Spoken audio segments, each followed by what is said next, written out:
What is going on YouTube? And welcome back to my channel, JoJo Speaks. Thank y'all so much for joining me for this video.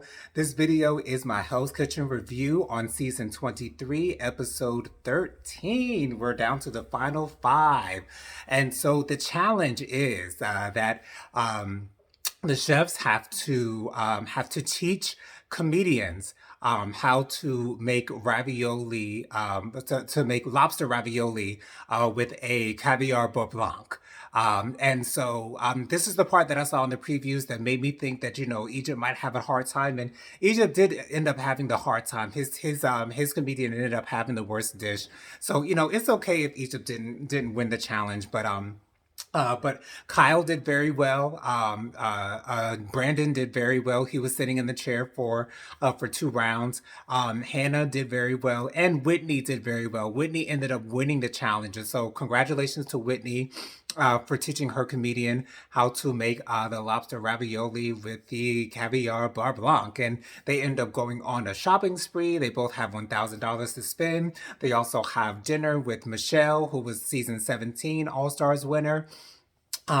Michelle is a great chef. She was never really my favorite chef on Hell's Kitchen, but she was obviously a great chef on the show and outside of the show as well. So that was great to see.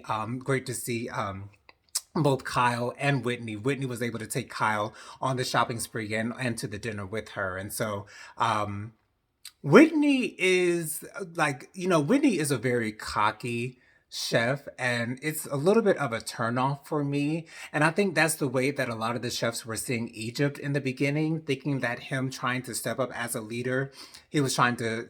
I think people saw that as him being cocky, but I think that was just him trying to show himself as a leader. But Whitney is kind of cocky and a little bit egotistical, and I don't necessarily like seeing it. I'm sorry, it's just a turn off for me. If you're good, just show that you're good. You don't have to tell us how good you are. Egypt is not saying in every other confessional that that he is the best of the best, and he's going to win and all this good stuff. Of course, we're going to hear that from all of the chefs. But anyways, and so.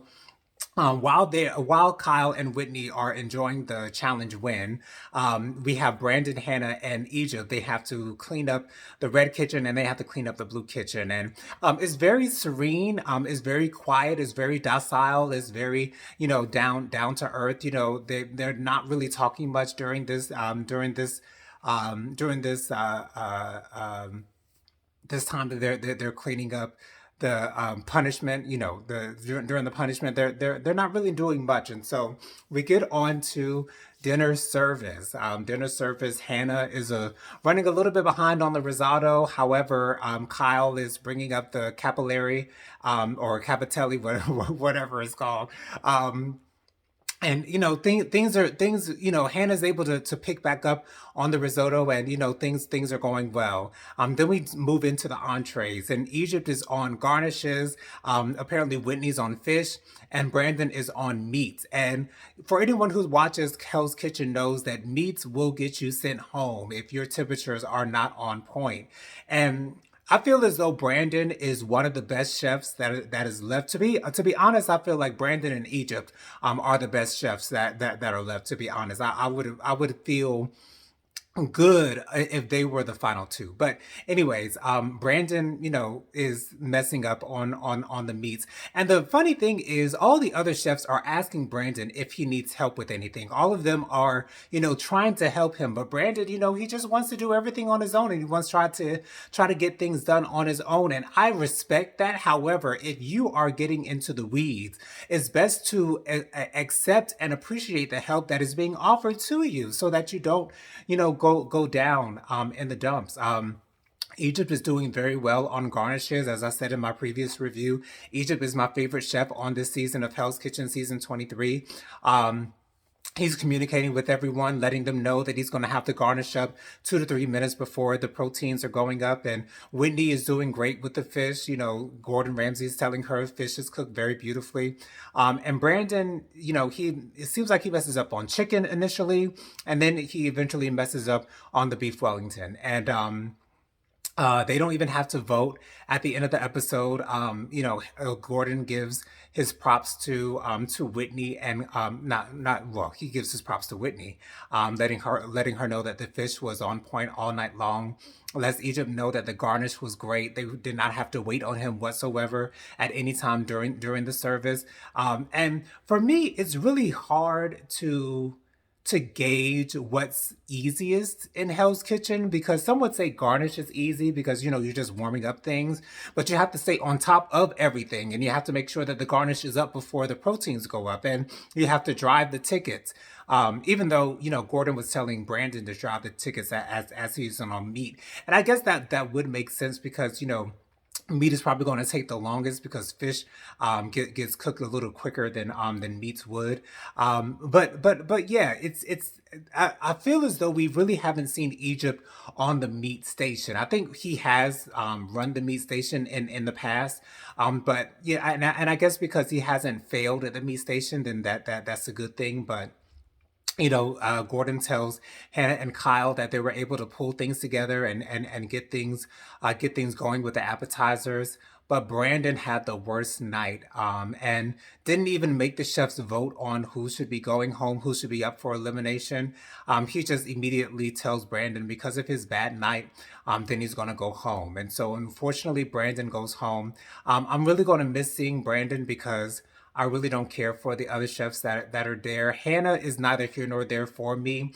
She's a good chef, sure, but personality wise, she really doesn't bring much to the table. Kyle is very entertaining to watch. To be honest, he seems to be a very good cook. But he's just Kyle and Whitney. As I said in previously, a little bit earlier in my review, Whitney's ego is a little bit too big for me. And I don't expect her to win, to be honest. Um, it's just Whitney just turned me off this episode, and of course, this isn't the first time that we've seen Whitney, being a little cocky. But it didn't hit me until this episode. But again, I'm hoping that Egypt will end up winning, as we see in the preview for the next episode. In the next episode, all of the chefs will be running the pass. And it seems as though Egypt is asking Whitney for some risotto or whatever the case might be, and Whitney's just like, "You'll get it when you get it." It's like it seems like Whitney does not like Egypt, and I don't understand this. I don't understand what she has against Egypt. I don't know if it's because she sees Egypt as her biggest competition, and she's just trying to sabotage him, or this is just who Whitney is, and it's just unsettling to see her not looking out for Egypt. And again, it doesn't seem like anyone necessarily likes Egypt in this season, and I think it's really because of the way that Egypt came off, in the first episode. But it is what it is. We'll see what happens. Hopefully Gordon will be able to recognize who Egypt is and the potential that he has. And I just hope and pray that Egypt will make it to this finale. And I'm praying and hoping and crossing my fingers that Egypt will win Hell's Kitchen. To me, he's the best one that's left. Hannah's great. Kyle is great. I'm thinking that it might end up being Kyle and Egypt in the final two. I don't know. I just hope that Egypt ends up winning. But make sure you guys subscribe to my channel, press the thumbs up button, leave me a comment. Let me know what you're thinking of this season of Hell's Kitchen. Who were you expecting to be in the final two? Be sure to press your notification bell so you're notified every time I post a new video, and share JoJo Speaks with all your family, friends, and loved ones. Let everyone out here know that JoJo Speaks is out here in these YouTube streets. I'll catch you guys on the next video. Peace out, you guys.